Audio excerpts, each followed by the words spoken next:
Welcome back to another action-packed episode of Comic Confidential. I'm your host, Kade Moore, and alongside me today is the Cena to my John. That's Troy. The Cena to your John. Yeah. So you can't see either of us. No, not Which at is all. true because this is an audio format. That's right. So it makes perfect sense. Look, how have you been? That's good. Excellent. Fantastic. Now that we've got that out of the way. The formalities are out of the way. The formalities are out of the way. We've got an announcement, don't we? Oh, you cannot wait to jump into this. I'm jumping straight into it. You're like the most excited little boy I've ever seen. I am excited. I'm excited on a couple of fronts. First things first, guess what? What? We're back to a single show format. That's right. After 2 weeks of dropping a couple of episodes a week, we're back to a single show. If you're new to the show, nothing's changed. Welcome Just to the pretend- show. Welcome to the show. This is how it's always been. If you've been listening along for a while, we did have a couple of weeks where we dropped a couple of shows, trialing something new, but we've got something coming, and that's why we're back at one show. What's that, Kade? Tell the people. We are dropping a new show. We are dropping a brand new podcast. Tell them about it. Tell them Whip about it. Whip that podcast dick out and tell them what it's called. And just wave it around. We are dropping a podcast called Netflix and Chat. And what's that entail? It entails us watching a movie on Netflix each week from a new category each time. Yep. And then just coming and talking about it. Just broing out over a movie. Just laying it out like we might literally be laying on the ground. That's the only way I'm going to do it. Yeah. If I'm not half asleep doing this podcast, is it really a podcast? Exactly. So that's coming. That's coming. And look, this is coming within the next week to 2 weeks. It is all there, ready to go. We've just got to do the final couple of pieces to get it all together. But it's very exciting. If you didn't hear what it's called Netflix and Chat. And, you know, basically, it's like Netflix and chill, but instead of banging, we're talking about movies, I guess. Yeah, I think that's spot on. All right. And I'm going to throw this out there. It's going to be family friendly. Family friendly. Yeah. You did not tell me about this, champ. Too bad, mate. All right. This is the podcast that you can listen in the car with your little kiddies and stuff. Really? Yeah. And that's the challenge for us. Well, ain't that a cunt? I'm going to get it all out of my system. If you thought I swore before on this show, it's going to be all over the place now. I'm going to drop it because if I can't drop it in the other show, then I don't know what I'll do with myself. That's why you never made the cut for Potterheads, mate. Yeah, look, that's fair. Also, don't really have great knowledge on Harry Potter, which probably also helps. Potterheads, another show that is coming soon. You know what? Question mark? That is it. I think it might have wrapped today, recording episode 10. Yes. So that's well and truly over the halfway mark. Not too far left. Not too far left. I have finished book 1. Oh. So I'm ahead. And I'm into book 2. So I'm trying to like keep ahead of the curve. You know what I mean? Yeah, so, right. Like, I know what's coming already, and I can like when the girls are talking about that particular sort of chapter or whatever, I can say fuck yeah, that's right, or I can disagree completely. You know what? Because I'm educated. I had one of the girls from the podcast, Kirsten. She messaged me, and she says, "You know what you guys should do for episode 100." What's that? She said we should have a trivia battle. A trivia battle. Yeah. She wants to throw down Right. Comic Confidential versus Potterheads. Interesting. I like it. Yeah. Amy has got some good comic book knowledge. Yeah, on her. she does. She's not too bad at I all. think, So, but I think they want to do like 50-50. So it'd be like some Harry Potter knowledge and some geekdom knowledge. Well, look, episode 100 is fast approaching. Slightly less fast now that we've gone back to single episodes. But episode 100 is fast approaching. We've got some great ideas for it. It's going to be the megapod, mate. It's going to be... take our longest episode and triple it. I'm exaggerating, but it's going to be pretty long. It's going to be pretty damn long. It's going to have a lot of content, and that could be one of it. It Who could be. knows? It could be part of it. It's going to be the variety half-day episode. Yeah. It's going to be like a like one of those old school telethons, and we're going to have people on the phones, and we're going to raise money for fucking yaps or something.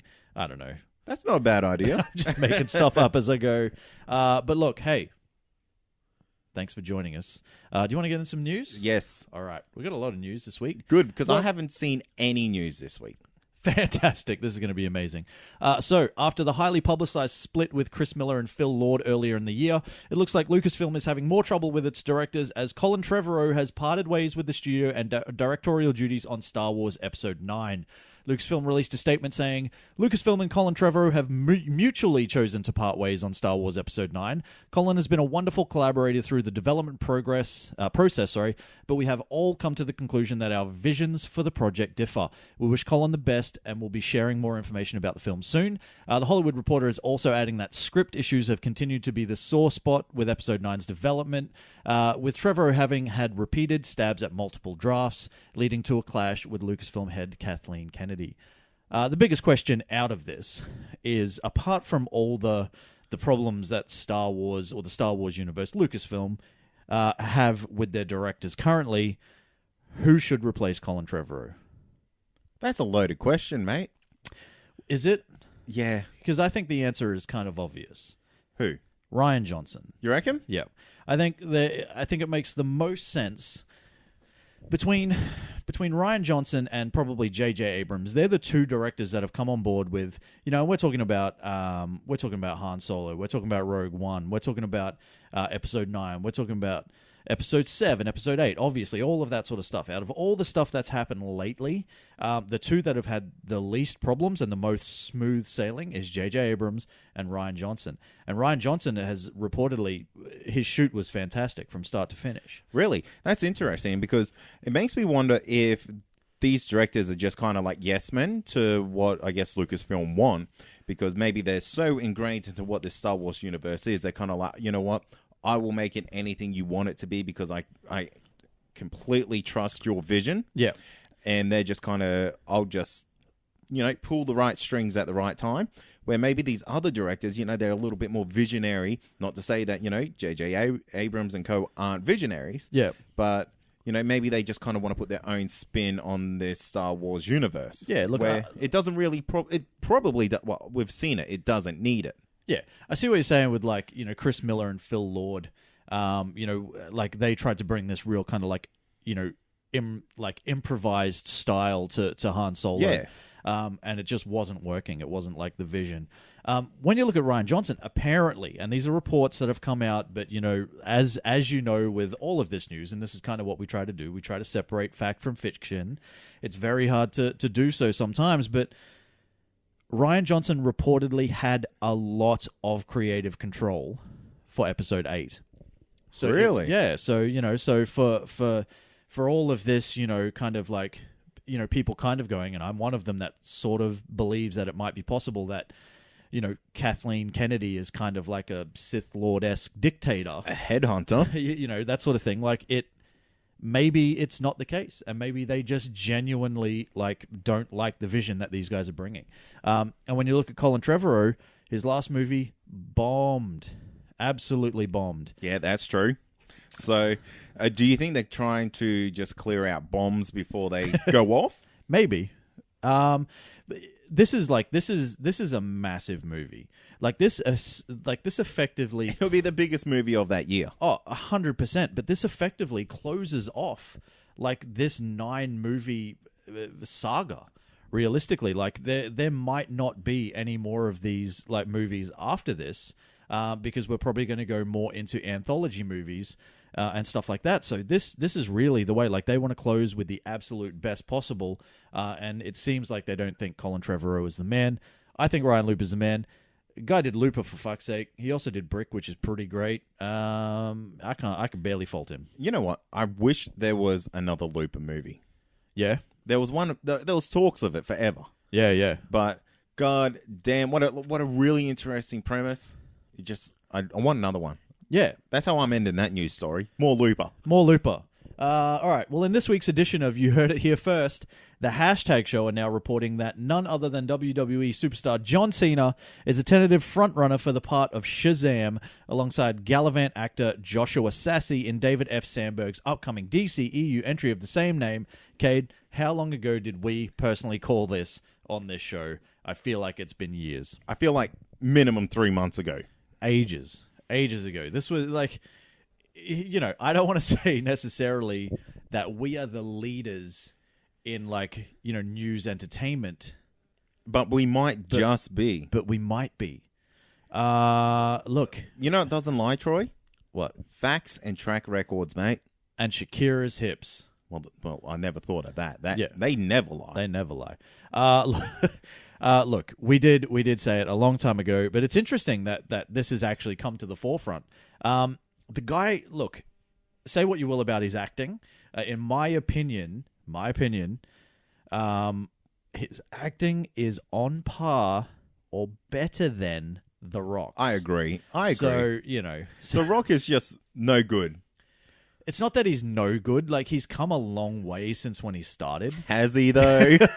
It's just, you know, he is very much just himself. And Yeah, I if was he gonna has say. if he has to extend beyond that, he can't really sort of do much. I feel with it. like he's the jacked Franco.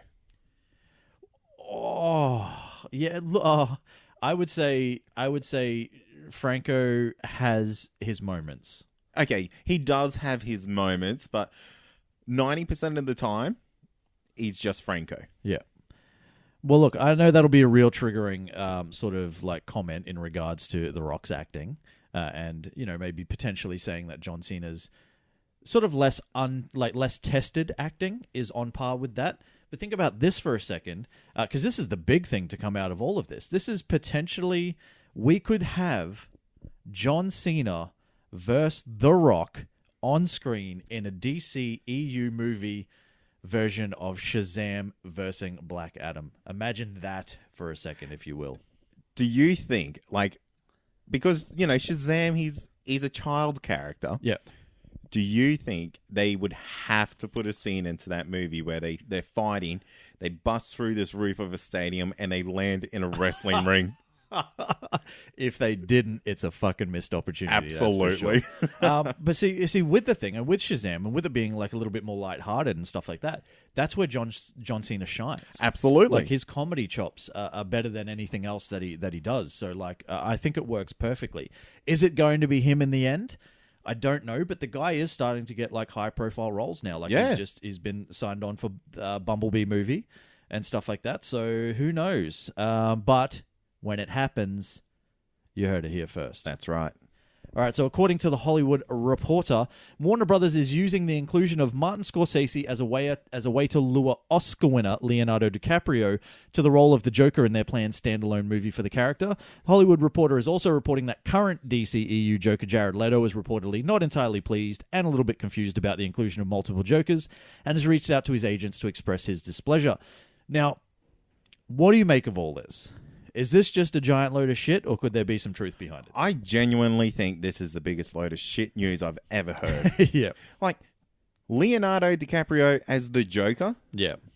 No. No. No. Look, the only reason I threw it in, right, is so we could have this conversation. Yeah. Because I don't for a second believe... Like, I genuinely think that this was a story that was started by someone who kind of... You know, they're like, oh, Martin Scorsese, oh, they'll probably get Leonardo DiCaprio because he's always in Martin Scorsese movies. And that's how it started. Oh, and then right, someone's caught wind of that, and then they've gone, fuck yeah, I could make, like, a story out of this. And I'm seeing fan art of, like, Leonardo DiCaprio. Oh, Like, yeah. Leonardo DiCaprio. Am I right? Oh, you might be right. He's As done a couple of good things. No, as the Joker. Oh, I'd almost go so far as to say in general. Oh, wow. Shots fired. Shots fired to Leo. Look, I do like The Departed, and I did really like The Revenant, and he does have some good stuff. Like, He got has, some good you stuff, know what? but I reckon he has more hits than shits. I would say it's probably kind of directly down the middle. Here's the thing with DiCaprio. Titanic is a massive shit. That's a big shit. It's a shit the size of the iceberg that sank the Titanic. Indeed.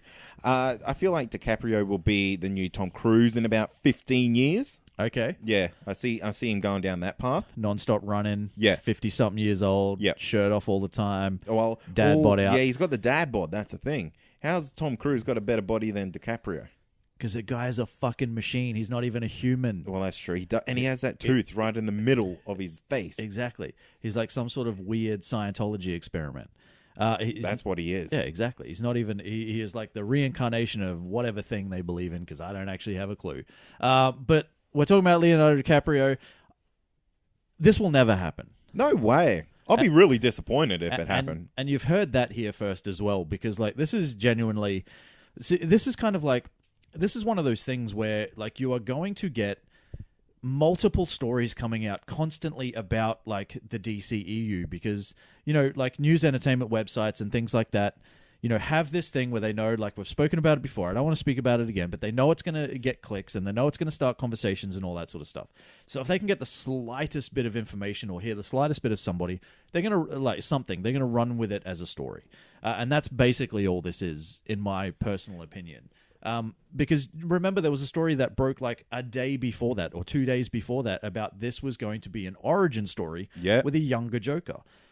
You can't do that with 40-year-old Leonardo DiCaprio. Like, it just doesn't work. That's right. Do you reckon this is Warner Brothers just like winding up the hype machine themselves? Maybe. Like, I would not like think that is a crazy theory. Like the whole bunch of them. It could be Warner Brothers executives. There could be fucking, you know, like Ben Affleck is in there. It's a bunch of guerrilla marketing, mate. Yeah, that's exactly what it could be. It's guerrilla grod marketing. They could just be like, you know what? They want to fucking talk about it. Let's talk about it. Let's use the Kardashian format and go, any publicity is good publicity, whether it's like, you know, or like we're like starting a new clothing label, or, you know, we sucked some dude's dick. Or we just killed someone in a car accident and got away with it for no reason. Exactly. Like, any publicity is good publicity, so let's run with that and let's just get fucking people talking. Yep. They might get confused at some point, but they're gonna watch the movies when they come out because they're going to want to see whether they're good or they're crap. Yep. It's as simple as that. Shall we move on? Yeah, let's do it. You happy with that? So Variety, speaking of, there's more directorial news coming. So Variety is reporting that the accountant director, Gavin O'Connor, is officially on board to write Suicide Squad 2, with the likelihood for him to direct the sequel as well. Additionally, Variety says that Warner Brothers is hoping that the film will begin production by the end of 2017, not mid-2018 like previous reports have stated. Now, what do you think? Is this a good signing for Warner Brothers? Should Suicide Squad 2 even be a priority for them right now? Absolutely not. I don't think. I think it's a good signing, yes, but Warner Brothers are a bit skewed with like what's going on at the moment. I feel like we're getting a new movie every week. Yeah, but this is kind of why I think it's like some crazy, you know, like internet website machine that is like pumping out like any single time like the slightest word is dropped. You know, like you like look at this. The prime example is Colin Trevorrow being dropped from Star Wars, right? Episode 9. Yep. That's not that big a story. Like, it hasn't been blown out of, like, some sort of ridiculous proportion. Yeah, that's true. And then when you add in the fact that, you know, like, there was Chris Lord and Phil Miller that got dropped, and then there was problems with Josh Trank. There was problems with the original director of Rogue One, whose name I can't remember right off the top of my head, but he was kind of dropped as well. Like, you hear the stories, but they're not made like a ridiculous, like, big deal out of it. Yeah. Like, Warner Brothers can sneeze, and, like, the whole thing is, like, it's a massive news article about swine flu. Ben Affleck not being the Batman anymore or some shit like that. Yeah. You know what I mean? Yeah, absolutely. Look, am I excited for Suicide Squad 2? I would be if it got an MA rating. Yeah. That PG stuff with faceless villains and Dancing Queen, not for me. Enchantress, yeah. Look, no, Dancing Queen. Oh, Dancing Queen. Yeah. Shakira. This is the second Shakira reference this week. I agree. I agree that, like, I think Warner Brothers are slowly learning, right? They're slowly learning. So I think there will be less studio interference this time around. I think they'll be more inclined to, like, let the director do his thing, because, you know, one of the major problems with Suicide Squad was the fact that there was heavy studio involvement, and they got a trailer house to cut their movie instead of the actual director, you know, an editing team, which is insane. It is fucking mental because your trailer tested so well. Like, that's how you're going to do it. So hopefully, like, they've moved on from that, and we could end up with something really good, because I actually really enjoyed The Accountant. The guy also did Warrior as well, which, if you've seen that, is MMA movie starring Tom Hardy and Joel Edgerton, who absolutely do not look like brothers. They do not look like brothers at all. I don't buy it for a second. I don't know how the smaller guy outperforms the bigger guy, but I mean, it's fighting. Hey, that's BJJ, my friend. Yeah. That's exactly how it works. So look, But that was a great movie. that was a good movie, and The Accountant was pretty good too. Like it wasn't. Was it the world's best movie? No, but it had some really, really good moments. I just don't like Anna Kendrick, and that kind of like spoils it for me a bit. But that's just me. Man. That's just me, and that's Gavin O'Connor, Suicide Squad 2 director. Now, last bit of directorial news is that Deadline is reporting that writer, producer, and director Drew Goddard has been chosen to write and direct Fox's upcoming X-Men spin-off movie X-Force, with Deadpool and Cable both serving as the team's leaders. Goddard is best known as being the creator of the Netflix series Daredevil, as well as serving as executive producer on The Defenders, and has writing credits that include The Martian, Cloverfield, and The Cabin in the Woods, which he also directed.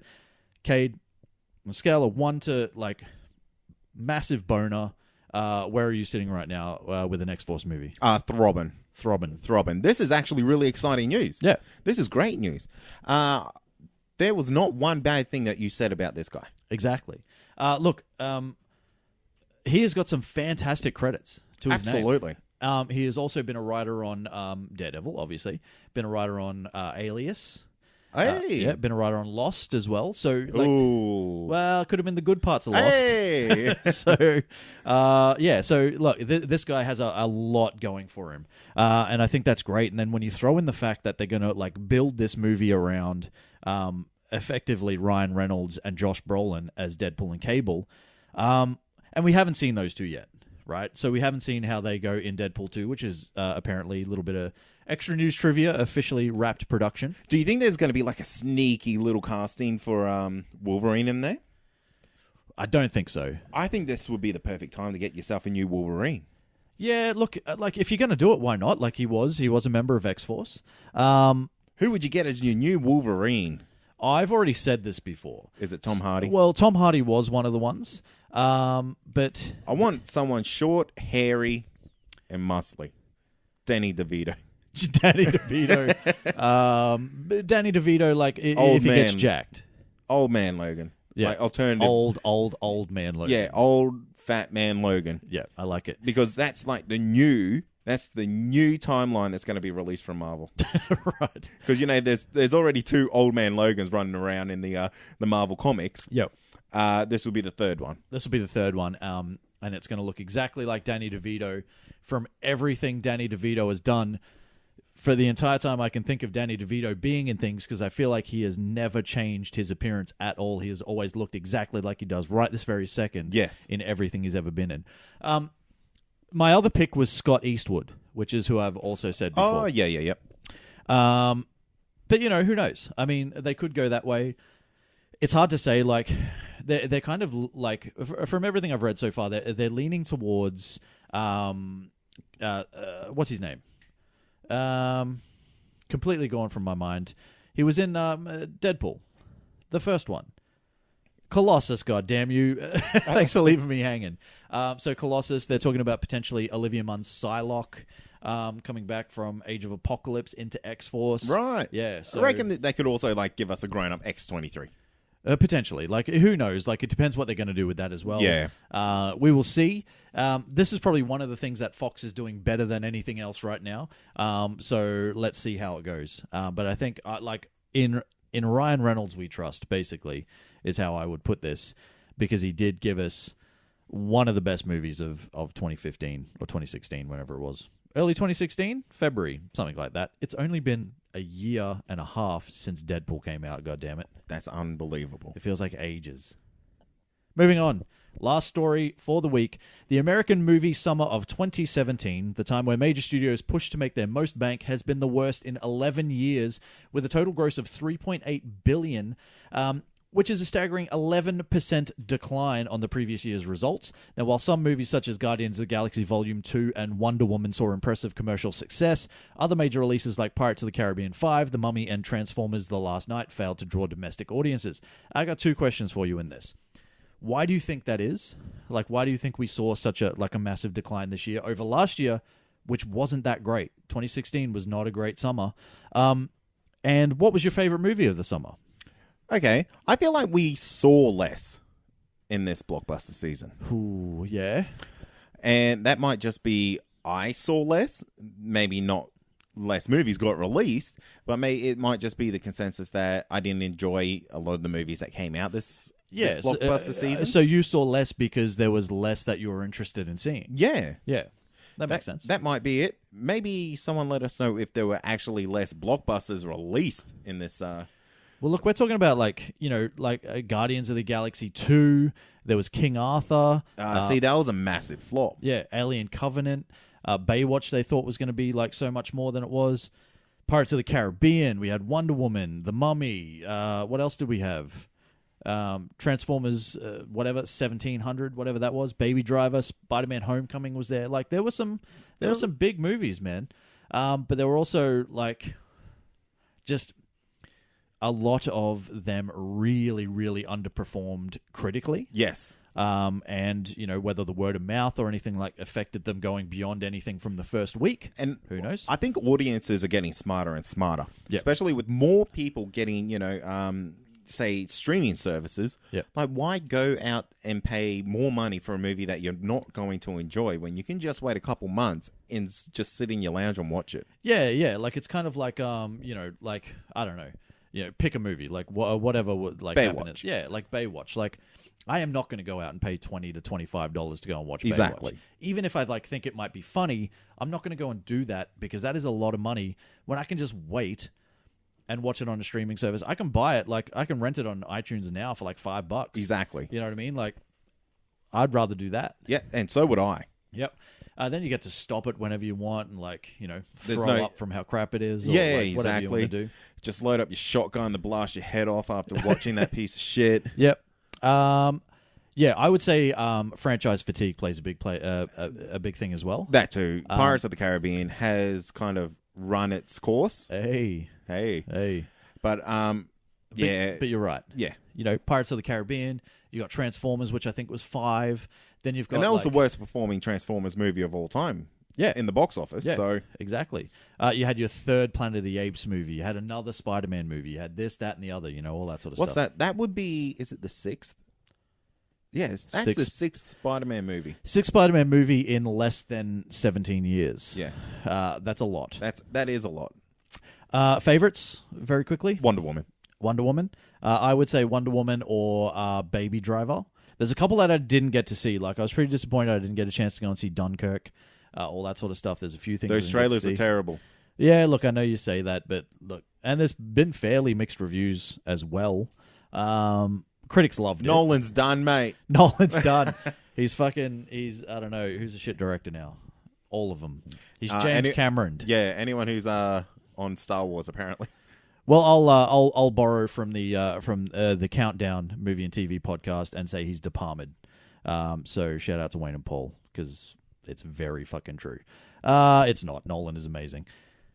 So this week, it is listener choice time, and Chris Bridgett was the lucky man who won our episode 81 reviewing competition, and for his pick, he's asked us to give our best and worst buddy/team-up movies of all time, and because we're the nice, kind of sweet, handsome guys that we are, we're going to fucking do it, all right? It's not because it's a fucking super awesome episode idea. Yeah, right? And we totally wish we thought of this. Which after, however many episodes we're on, I'm kind of confused because we doubled up on a couple, but it's 80 or something, 80 something.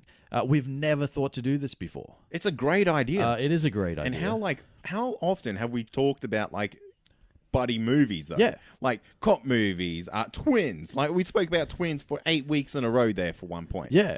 I remember, I think when Thor Ragnarok was, announced, and we knew that it was going to be, Thor was going to be in it and the Hulk was going to be in it. Straight away, you were like, oh, yeah, we should do, a best buddy movie sort of thing, and, just never eventuated. It took Chris winning this competition to finally kick our asses into gear. We just want to make a little bit of a clarifier as to, sort of what classifies as a buddy or a buddy/team-up movie. I think it's pretty easy. It's kind of, 2 or more, maybe 2 to 3, maybe 4, or more. What's more? When does it not become a buddy or a group? Yeah. And it becomes Here's how I look at it. So I look at it if you think of a buddy or a team-up movie, if you think of a buddy movie, think of something like, a Tango and Cash, right? Never heard of them. So you've got you've got your two main people. You've got Kurt Russell and Sylvester Stallone. Yeah. And they can both be classified as the main two people in that movie, right? Then you get to like 3, where it's kind of like The Hangover. When you think about The Hangover, like that to me is kind of like a buddy / team up movie. Yeah. Anything more than 5, it's an ensemble. Exactly. So that's why you won't hear things like Guardians of the Galaxy, or you won't hear things like The Avengers or Captain America: Civil War. And now, while they are technically, they're movies where people team up to do things, it's kind of more an ensemble movie and not really in the vein of what we're trying to go for here. Yeah. We're talking about buddy team ups. We're talking things like Gibson and Glover, Schwarzenegger and DeVito, Moyer and Spinner. They've been going for a while. Never had a movie, but that's coming, I'm sure. And what we're also going to do is we're going to do any decade, any genre, and naturally we're going to talk about the best first, because that's the type of guys we are. We're very positive. Yeah. Positive people. Which one do you want to talk about first? Like, what's your first pick? You know what is the first movie I think of when I think buddy team up? I'm going to throw Cop in here. Okay. Lethal Weapon, of course. Gibson and Glover, for sure. Yeah, man. 1987. That's fucking so old. That is so old. And It's 30 years old this year. How amazing was Mel Gibson's mullet? Oh, the mullet was fucking perfect. The thing with this is like this is kind of like, this is how you know it's good, because like, you've got Riggs and Murtaugh, right? Murtaugh, they're the characters, right? But you probably know it better as Gibson and Glover. Like the duo itself, like as the actors, like that's how you knew it. Like it speaks to, like they did 4 of these movies, like, by the end. Were they all great? No. Was Lethal Weapon 1 pretty amazing? Yeah, it was. And nothing really, I've never seen a better bathroom scene than the one in Lethal Weapon. True. He's too old for this shit, man.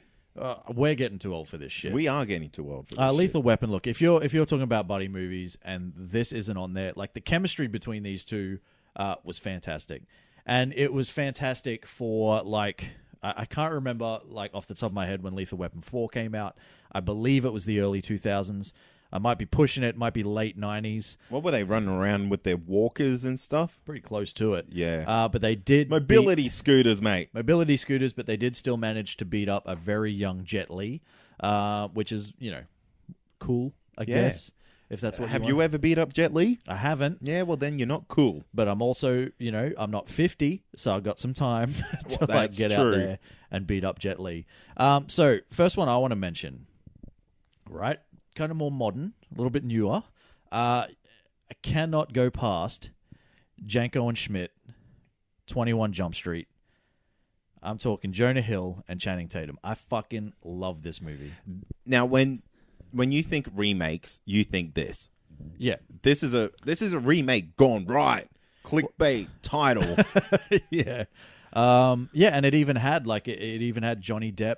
And it had Johnny Depp with a fake nose and all, like, a little bit of an accent. And I know I've spoken ill about that before plenty of times. But this is the one time where I liked it because this movie doesn't miss. No, it's fantastic. In my opinion, from start to finish. Number 1, number 2, and it is like criminal.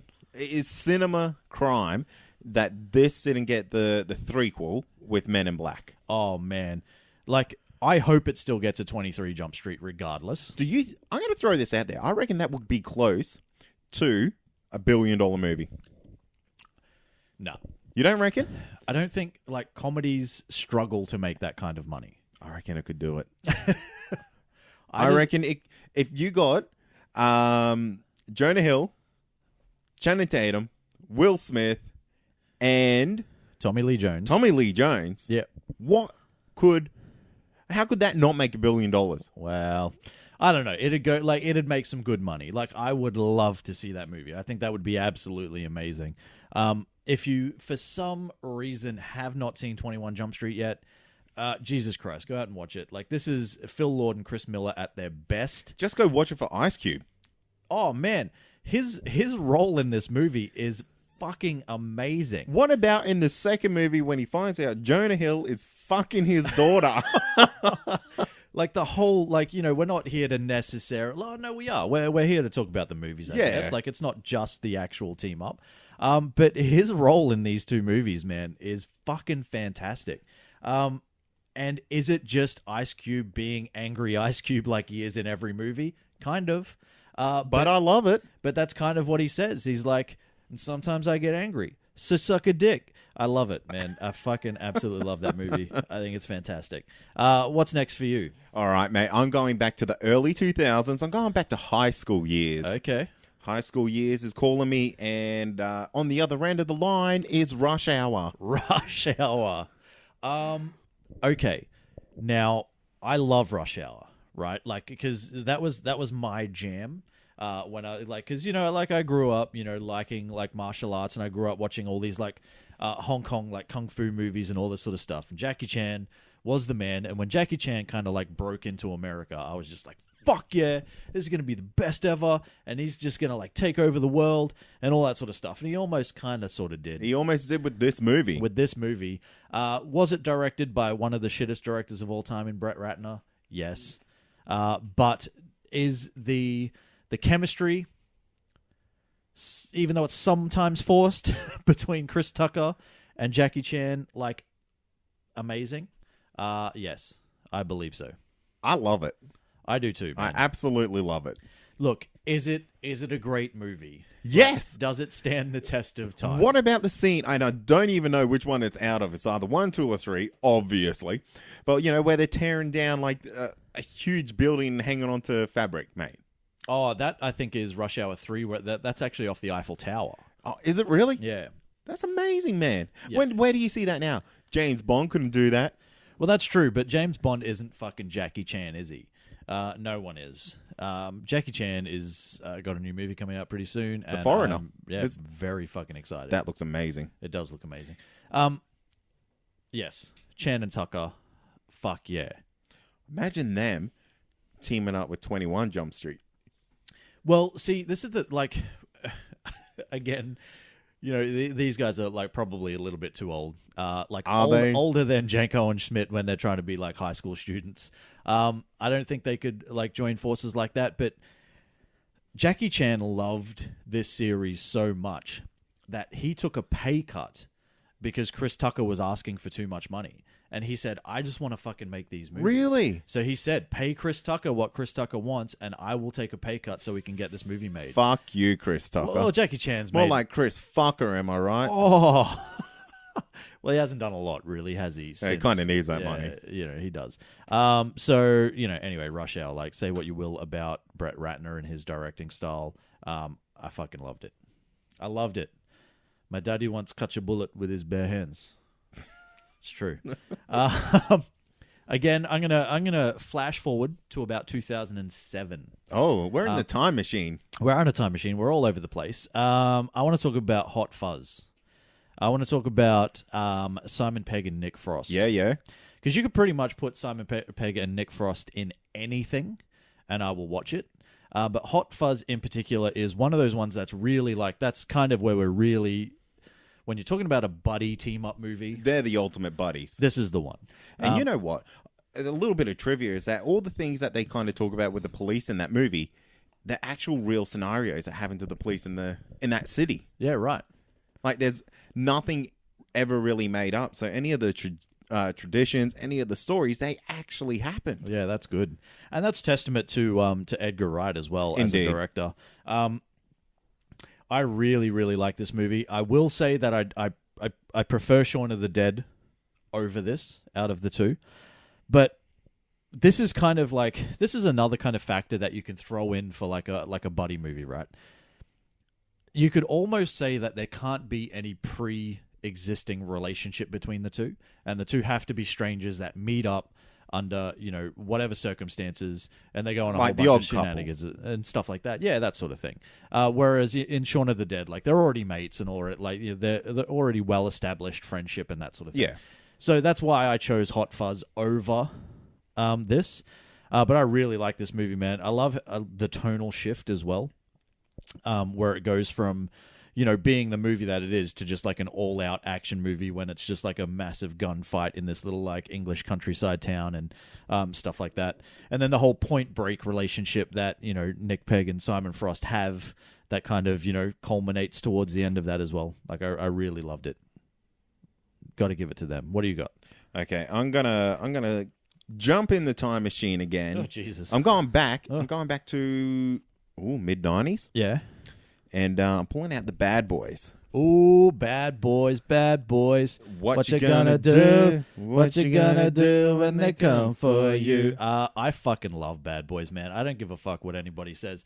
Mate, this is the movie that Bad Boys 2 invented lens flares and changed cinema forever. Changed cinema forever.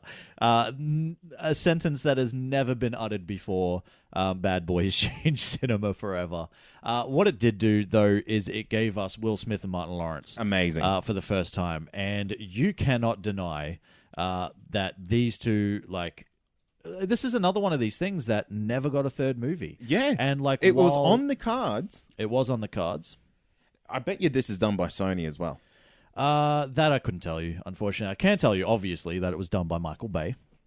Michael Bay lent I think it was a Lamborghini for the second movie because they couldn't get the insurance to rent one. Oh, wow. So he actually gave him his own car to potentially destroy in this movie. Well, Michael Bay is worth like $100 zillion, I think. So he could probably afford to do that, even back in 1995. He probably. I'm surprised he hasn't bankrolled Bad Boys 3.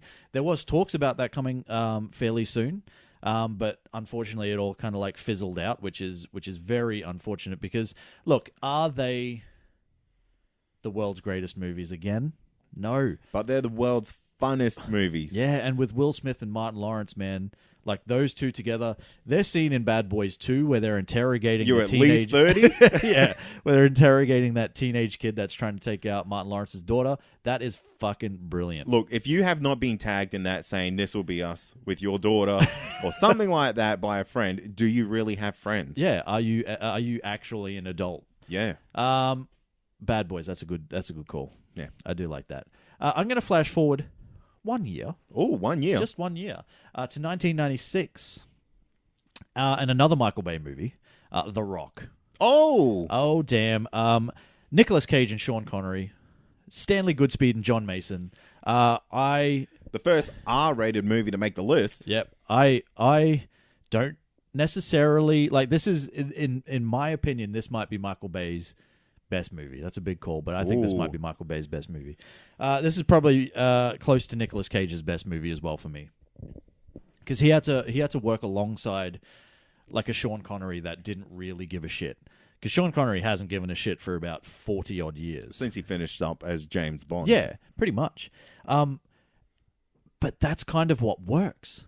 Like you've got this kind of like this kind of erratic, eccentric kind of like Nicolas Cage with his Stanley Goodspeed, and then you've got this very kind of like almost bored to be there because it's like he's kind of like better than all of this stuff that's happening around him. You know what John Mason and you Sean know what Connery. I feel like that is like anger management is the modern version of The Rock, where Adam Sandler is Nick Cage and Jack Nicholson is. Oh, yeah, Sean Connery. Sean Connery. Yeah. So less action. But kind of like that same mythos of like one's busting his ass and the other one's just like, I'm here for the money. Yeah, pretty much. I do love this movie, though. It was one of my favorites growing up as a kid. And as my kind of tastes evolved and I realized that maybe Michael Bay wasn't the greatest director to ever live, I kind of moved past it. But for a time, The Rock was right up there as one of my favorites. And my partner's favorite movie as well, or one of. Oh, she absolutely loves The Rock. Okay. Where are you going? Where are you taking us to? I feel like the time machine, the flux capacitor is running in the background. I don't think we're going far, Troy. Okay. We're going to Wayne's World. Oh, Wayne's World, of course. This actually started off as a SNL sketch. As an SNL sketch. Yeah. And eventually, spawned into 2 movies, I believe. 1992, my friend. We're going back a little bit in time. Back a little bit. But yeah, you've got Mike Myers and Dana Carvey, Wayne and Garth. And you know what? These two really didn't like each other. Really? That I did not know. Yeah. Have a look at that. A little bit of trivia for you. I think Mike Myers said he was incredibly difficult to work with. And that's why we've never got the third movie. They're kind of both nobody. Well, at the time. They're kind of both like nobodies. Yes, they were like sketch comedy artists, and they were both kind of prevalent on Saturday Night Live. And this is really the thing that kickstarted Mike Myers' career. But yeah, that's interesting because like they play off each other really well. And that's Hollywood, baby. Yeah, you can't kind of like. Yeah, you can't talk about buddy team-up movies without talking about Wayne's World at some point, because it is an absolute classic. I feel like this was our first... I can't really say that. It's not correct. I was going to say our first satire movie, but we kind of got that with Airplane. Yeah. I wouldn't necessarily go that far, but it just had like good performances all around. Yeah. It was funny as shit. It still holds up to this day. Like, you know, we're talking 25 years later, and it still holds up. I feel like this is also our first movie with product placement in it, and it took the piss. Yeah, 100%. Something about this, actually, that I think the Looper YouTube channel did a video on this, and I think I'm like replaying some memory here. Yeah. Is that they had Domino's sponsor like a scene in the movie, but Wayne's World did ads for Pizza Hut. Oh really? Yeah. Oh, nice. What else can you say about Wayne's World? It's got a classic car scene with Bohemian Rhapsody. Probably the thing that made Bohemian Rhapsody. Indeed. Not Queen. Had nothing to do with them. No, nothing with their excellent performance skills or anything like that. Yeah, but this is, you know, it's pretty cool. Catchphrases all around. Funny as shit. Can't talk about this type of thing without talking about Wayne's World. I do love it. I'm going to flash us forward many, many years to 2016. Oh, damn. 2016, you say. Now, those that know me, or those that don't, and listen to this podcast, know that I do really like the work of Shane Black, right? Everything except Iron Man 3 for some fucking reason. I cannot get into that movie, and I don't know why, because I really love everything else he's done. One of the movies that he did fairly recently was The Nice Guys. So I'm talking Russell Crowe and Ryan Gosling as Jackson Healy and Holland March. I haven't seen this. Man, I first watched this movie on a plane, right? And I'm like... You know, you kind of watch movies on a plane because, you know, you need to watch something to distract you from the pain of being on a plane. I started watching this. I was into it, man. I fucking loved it. I liked it so much that as soon as I got to the ability to watch it on a regular TV, I watched it straight away. And I've seen it again since. The way these two play off each other, and this is what Shane Black does best. Because Shane Black, you know, he was a writer on Lethal Weapon as well. Yeah. You know, he also did Kiss Kiss Bang Bang, which is another kind of thing that's Val Kilmer, Robert Downey Jr., another very good buddy sort of thing. Like, he does it really, really well. This is one of the ones that he's done that, you know, I wouldn't necessarily say it's his best work at it, but recently, like, this is one of the recent movies that I think about when I think of these type of things. There you go. Because these two together, like, they play off each other absolutely perfectly. See, when you said The Nice Guys in my head, I thought you said The New Guys. Or The Other Guys. The Other Guys. With Marky Mark and Will Ferrell. Yes, indeed. Yeah, no. Good movie, though. It's okay. No, this is The Nice Guys. If you haven't seen it, go out and see it. Because, yeah, like, these two characters make this movie and the way they interact with each other. And, like, without spoiling anything, because it is still fairly recent, it could lead to a sequel, and I really hope that they do that. I don't think there's any talk about it happening, but it could easily lead into like the adventures kind of Jackson Healy and Holland March. Yeah, really. And I think it really should, at least for like a second movie. I really think that they should do that. If you haven't seen it, go out and see it. That's a high recommendation from me, The Nice Guys. There you go. Now look, I know people are screaming for this movie. Okay. I know they are. So we're jumping back in the time machine, Troy. Okay, where are we going? I feel like we're going back to 2014. Okay. 2012 to 2014, that's I not reckon. that far, but yeah. Yeah, we're only going back a little bit. And we're talking about Step Brothers. Step Brothers. And we've got so much room for activity in this year. We do, man. Will Ferrell and John C. Reilly have kind of almost made a career kind of in that. And Step Brothers were 2008. 2008? Wow, well I just brought it up to get some actual facts for the people out there. 2008.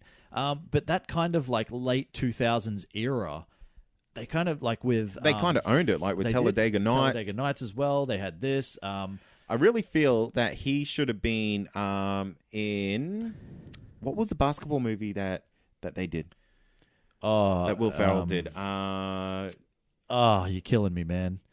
I wanted to say Tropic Thunder, but I know that's not it. The basketball team was called the Tropics. Yeah. A semi-pro. Semi-pro. Yeah. I feel like John C. Reilly should have been in that movie. He should have.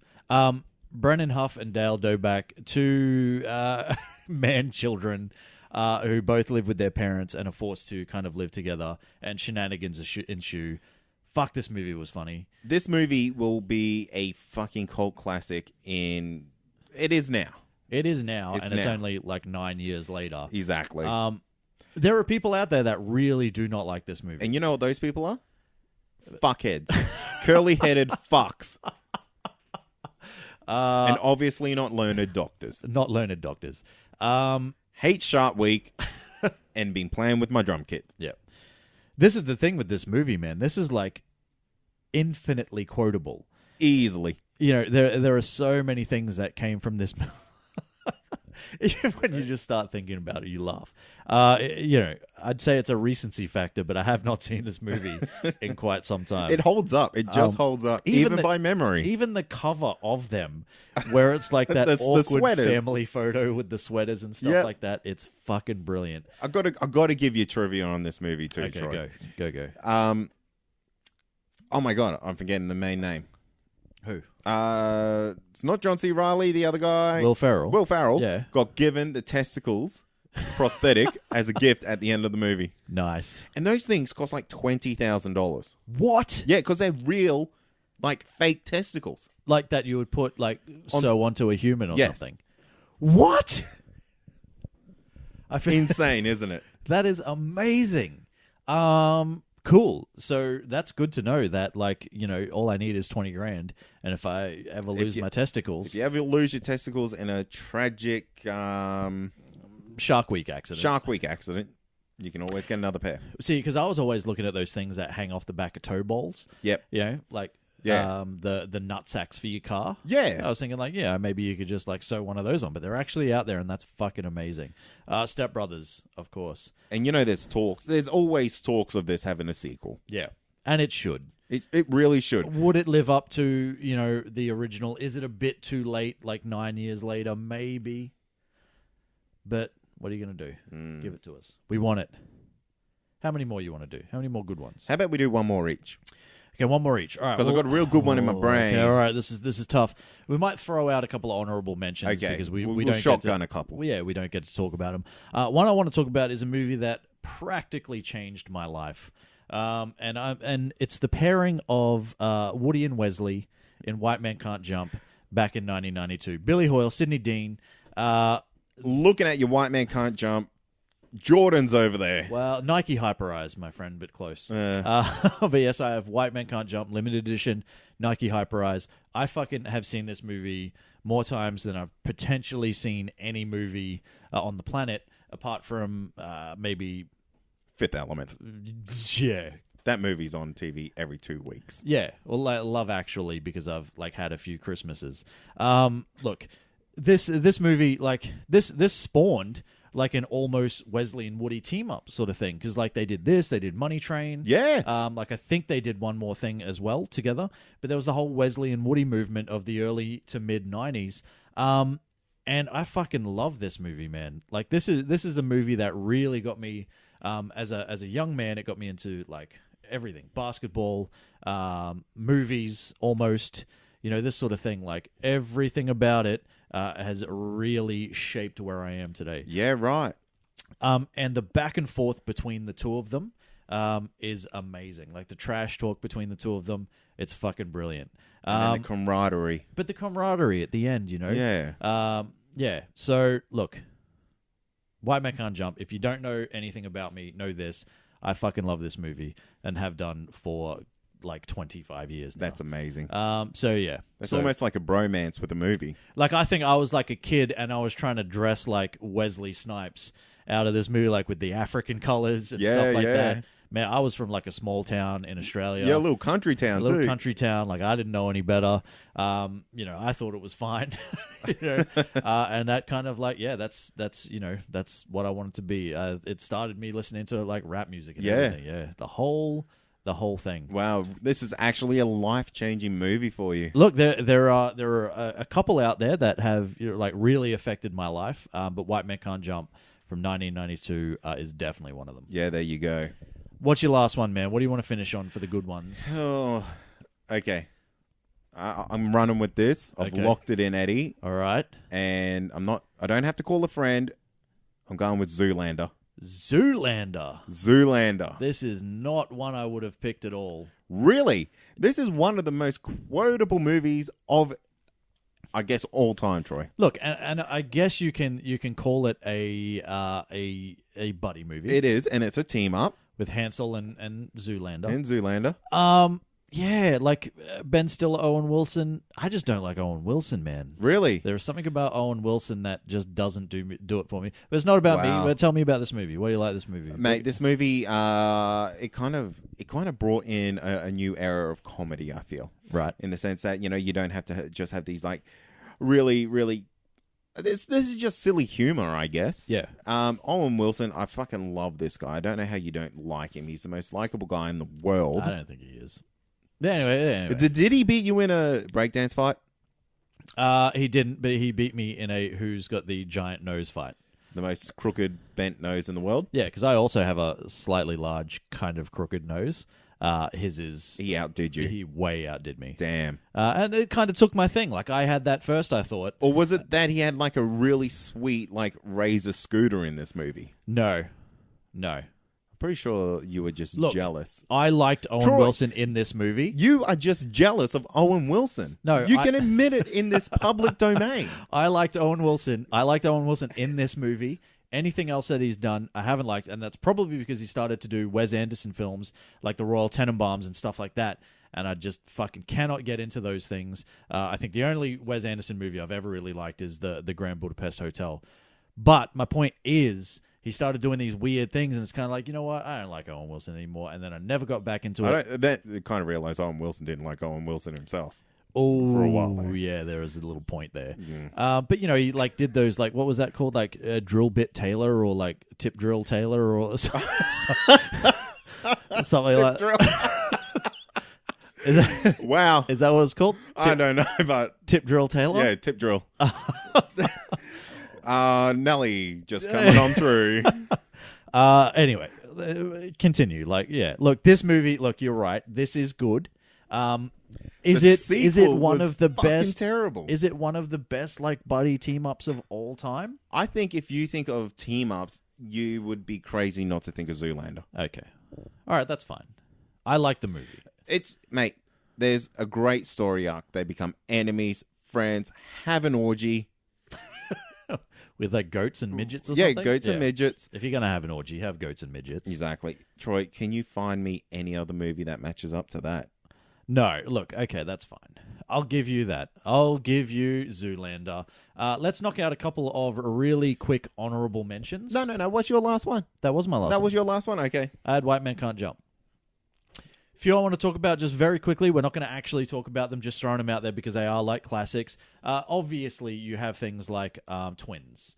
Like we didn't even talk about Schwarzenegger and DeVito. Well, it's because we've spoken about it for the last 8 weeks. We talk about that movie so much.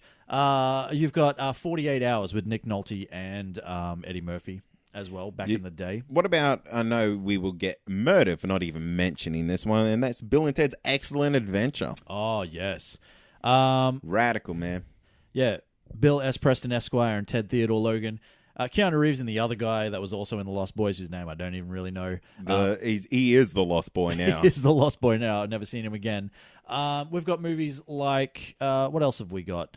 Toy Story, of course. Woody and Buzz. You can't forget those two. Yep. Naturally, that's a big one. What about? I'm genuinely surprised that you didn't end on Jay and Silent Bob. Well, see, because look, Is that because they're more like this, the mythos of them? well, it's kind of also that the movie you would have to choose would be Jay and Silent Bob Strike Back, which I did like. Yep. But they're kind of the reason I didn't go with them is, again, it's already a well and truly established friendship. And it's kind of also why I didn't go with Bill and Ted's Excellent Adventure, because it's already an established friendship. I was trying to go with movies where they hadn't, they meet in the movie. Yeah. So, so that's why. You're setting some strict rules. Yeah, I'm kind of trying to set some strict rules. Anything else you want to mention? I'm just going through the list now. There's Beverly Hills Cop. Yeah. Yep. Oh brother, where art thou? Yeah. Now I put this in there. I put this in the list because I only watched this. George recently. Clooney, isn't George it? Clooney. This was a fucking. This was amazing. This movie. I also really liked it. I have only seen it recently. Oh really? Yeah. So it took me quite some time to get to it. The only reason it's kind of it does. Center more around George Clooney. Yeah. With the other guys kind of tagging along Most on definitely. his adventure. Because he's the one that sets the whole thing up and, takes them to where they need to go. But that's not necessarily, it, but it is there. And I do really like that movie. If you haven't seen it, go see it. It's good. What about else? some worst ones? Oh, man. Now, we won't spend too much time on these. But some of the worst ones, you've got to talk about one of the first movies we reviewed on this show, Batman and Robin. Episode 2. It was episode 2, actually. It was Deadpool, and then it was this, Batman and Robin. Batman and Robin with George Clooney and Chris O'Donnell. Holy shit. Look, there are some people out there that defend this movie, and that's fine. For me... Why, did they have investment in toy companies? Maybe. Because that's the only fucking reason that movie was made. They're distant relatives of Joel Schumacher. Look... This movie was terrible. Just George Clooney did not want to be there. You could tell he didn't want to be there. He hasn't wanted to be there since. Another couple that I thought of were, Kevin Hart seems to be a name that pops up a fair bit. So when you're talking about movies like Central Intelligence with him and The Rock, that movie was fucking terrible. It's not even... I haven't even watched it, and I know that shit. The two of them have... chemistry off screen. When you get them on screen, it just does not work. They force it, or is it just just dog shit? I don't know. Maybe it's just because they both can't really act that well. There's also Ride Along, which has Kevin Hart and Ice Cube, which also really, really didn't work for me at all. Did not get into it. Didn't like it. A couple of Van Damme movies. Double Team, which was Van Damme teaming up with NBA superstar Dennis Rodman. Wow. Where Dennis Rodman literally, I shit you not, dribbles a guy between his legs in a fight scene. That's the worst fucking thing I've ever heard of. It is really it's... I watched it back in the day, and I'm like, yeah, fuck yeah, because I was a massive martial arts movie fan. I was a massive Van Damme fan. I was a massive Chicago Bulls fan. So all of these things came together into this movie, and the first time I watched it, I'm just like, that's the Bulls era. God. That's the Bulls era. The Bulls era. It was it was a wet dream for a kid come true. And I think there was titties in it too. So there's that. But it's an 80s movie. It has to have titties. It was a 90s movie. 90s? 90s. Ooh. Maybe titties. It definitely had Van Damme's butt in it. Yeah. Because every movie has Van Damme's butt in it. But Double Team was actually terrible. And the other Van Damme movie that I've got there is Double Impact, which is Van Damme teaming up with his twin brother, Van Damme. Oh, my God. This was the fucking worst thing I've ever seen. Now... there was the good guy Van Damme, and then there was the kind of the badass Van Damme, and the badass was the one that had the girl. But is then this Van the Damme first ended time? up banging his girl on a boat. Oh, man. Or in a dream, I think. It might have been a dream sequence or something. Is this the first time we've ever seen something like this done? I reckon it was almost visionary, this movie, to have this major actor star alongside himself, and there might have been earlier earlier examples of it, but this is one of the first times where and it didn't, now this is memory, but it didn't look terrible. I don't remember it looking bad. Yeah, so maybe I need to go back now with 2017 eyes and you know, kind of see what it was like. Yeah, but, take those rose-colored glasses off. yeah, but this movie as a whole was a whole, basically. Yeah. So there's a couple of shit ones. Have you got anything else that you wanted to mention? No, I think that might cover it. Well, actually, when I was like, because obviously, you know, I don't just come into these things completely blind. Sometimes I like to do a little bit of research. You sure do, buddy. The thing with this, though, is that it's actually hard to find really shitty, like, buddy/team-up movies. People love team-up movies. Yeah, man. and it's also really hard to find, like, new examples of it. Like, they're kind of, like, really, like, you look into the 80s and the 90s, and they're fucking everywhere. Yep. Like, every second movie is like, this guy teams up with this guy, and they do this. Now, like, once you get, like, times have obviously changed, and you get into, like, the late 2000s, and It's all ensembles. yeah, ensembles and, you know, or, like, you know, single stars and things like that. But, yeah, that's it. What are some of yours out there? Like, let us know. Hit us up. Hit us up. Let us know. I think we covered a lot. I think we'll make most people fairly happy. We did get to bag out The Rock at one point, which is good. I actually like The Rock, by the way. I think he's a really genuinely nice guy, and I love his fucking work ethic. To be the highest paid actor, like, of the year when you have minimal acting skills, though, is a bit beyond me. Yeah. All right. And that's going to take us to the listener question of the week section. And we've only got one this week, and that is from Chris, who is the guy who was lucky enough to win the competition and obviously give us the whole thing we just spoke about, all that sort of thing. He also asked, who do you want to see team up together in a movie? So, Kate, I'll throw to you first. I'm going to go with a team up that's already happened, and I haven't seen it since a movie that we've kind of actually just spoken about, because they kind of crossed over. It's Dogma, and I want to see Ben Affleck and Matt Damon team up again. Ooh, okay. Getting the old band back together. Yeah, I want the Rat Pack back. Yes. Yeah. Good Will Hunting 2. Yes. Hunting season, I want or whatever Dogma it was called. 2. Dogma 2. Yeah. Interesting. Well, that'd give Kevin Smith something to do. He's got what's he doing now? He's about to do crying. No, he's crying. Well, he's always crying. But Kevin Smith has got the Jay and Silent Bob rebooted. Oh yeah, that is happening, isn't it? That's the one that's coming out. Maybe Dogma after that. Just hit him up on Twitter or something. Give him $20, he'll make the movie. Yeah. As for me, now we kind of also spoke about this before. John Cena and The Rock teaming up as Shazam. WrestleMania as Shazam and Black Adam in kind of like a WrestleMania DCEU version. Failing that, look, I am also really looking forward to Mark Ruffalo and Chris Hemsworth teaming up for Thor. I do want to see more of Russell Crowe and Ryan Gosling together in a movie, because those two really did work well together. And if I wanted to throw a third one out there, let's go Ryan Reynolds and Tom Holland and have a Deadpool Spider-Man team up movie. Oh, that'll be good. I think that'd be good. I don't know have you seen Tom Holland like offset? Yeah. That guy's got a little potty mouth on him. Yeah, he does. And it's a British one. Yeah. Little British potty mouth. Yeah, he's like just it's fucking and shitting everywhere. Yeah, it's not a proper English gentleman. No. But could that work? I don't know, because I just don't know if Tom Holland, like, they've played him too young. Like his Peter Parker too young. So maybe it wouldn't really work with this Deadpool, but hey, I'm dreaming here. Look, Dream big, kid. I do want to thank Chris for providing the main segment and the question for this week. Chris, if you got any more cracking topics like that, mate, just email them in. Hey, look, any of you. Anyone, if you just joined the show this goddamn week and you have something that you think we should talk about, let us know, because, hey, sometimes we don't always have ideas for the show, and, you know... Oh, we have ideas. Oh, yeah. Look, we've always got something. But you know, most people can think a lot better than us. Yeah. Yeah, we sometimes get a little bit, you know, blinded or whatever. Something. Maybe the word's drunk. Maybe. I don't know. Anyway, we will be back next week.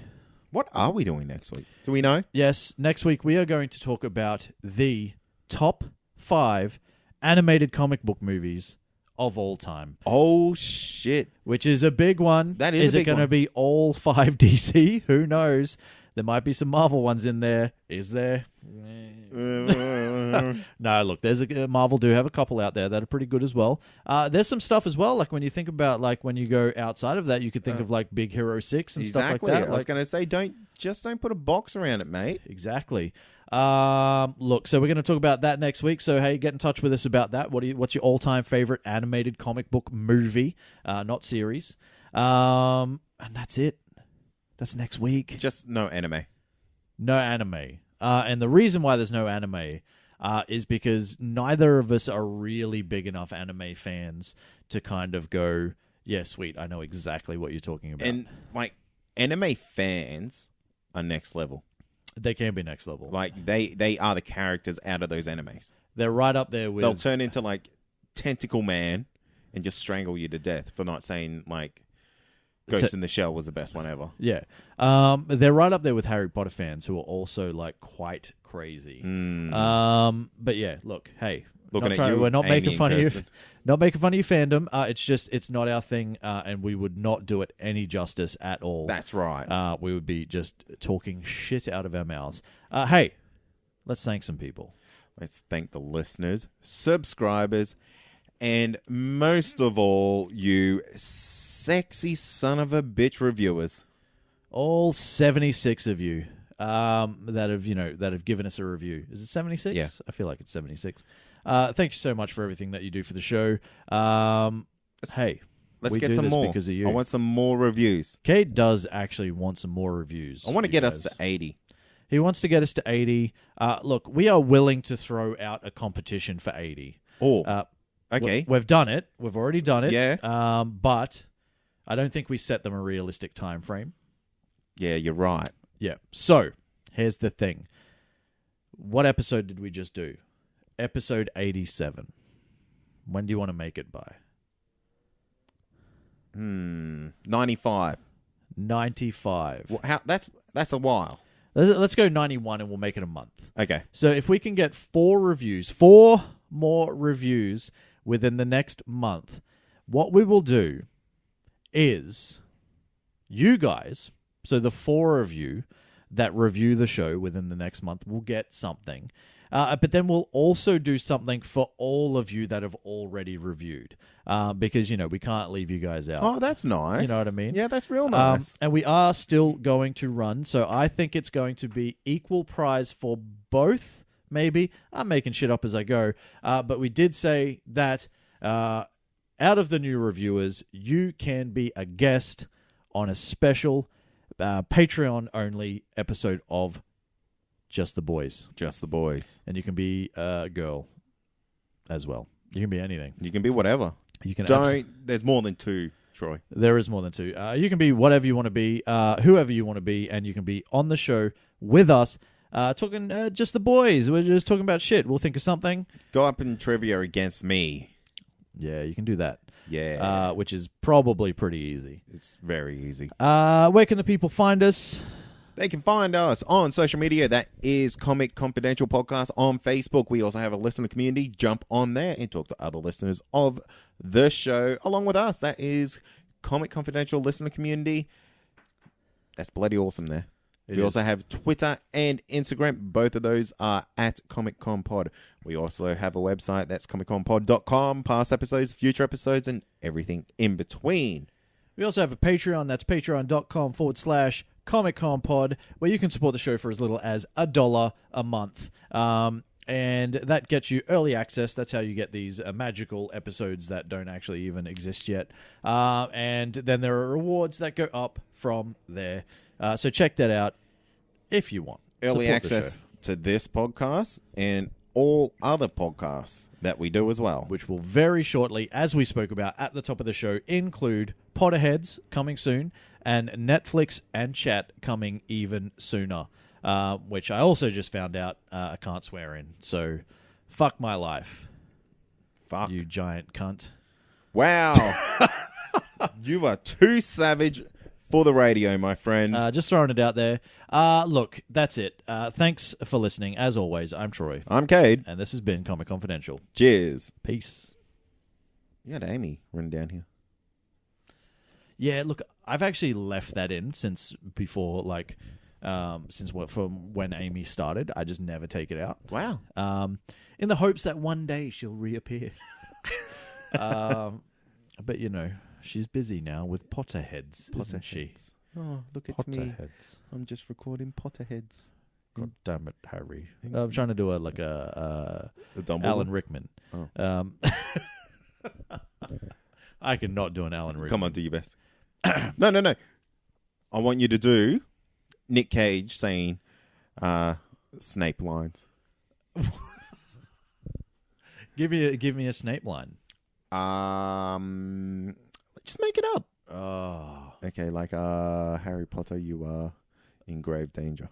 He doesn't say that. He could. He hates Harry Potter. No, he puts that on because he loves him. No, he doesn't love him. He does. He loves his wife.